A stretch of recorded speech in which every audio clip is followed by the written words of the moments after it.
Eletricidade dalam rumah mate tambah linha distribuição balão antiga Tijauna. Presidente Conselho Administração EDTLP Paulo da Silva afirma da neva jornalista Cira foi no encontro ao Presidente da República e a Palácio Presidencial vai repetir dele terça-feira semana relaciona a preocupação dos clientes Cira com a eletricidade sempre mate. Nia deha, governo halona esforço de resolver o problema eletricidade mate bebê, li se colabora com a companhia Senolores em rua, onde halo manutenção e a capital dele, no nosso município Hutu.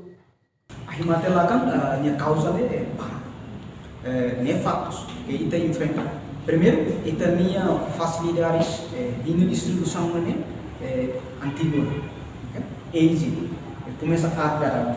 Então, agora a EDTLP há muito companhia existente por volta 12 companhias matahalo manutenção da linha distribuição e pilar no nosso município.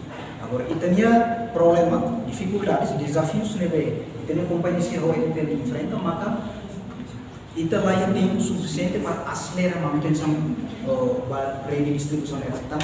Se não tem segunda ou sexta, a oficina está lá bem então, tem que funcionar, a eletricidade tem que lá. Agora, sábado, domingo, maka kita autoriza para hamate autonomia, tema bem no serviço. Agora, hamate né, lá bem ali horas rua, público reais, começa a sair. Então, ia domingo, estamos lá bem hamate, aí kita atividade religiosa, igreja, paróquia, hal missa. Beber tomar, kita lá bem hamate.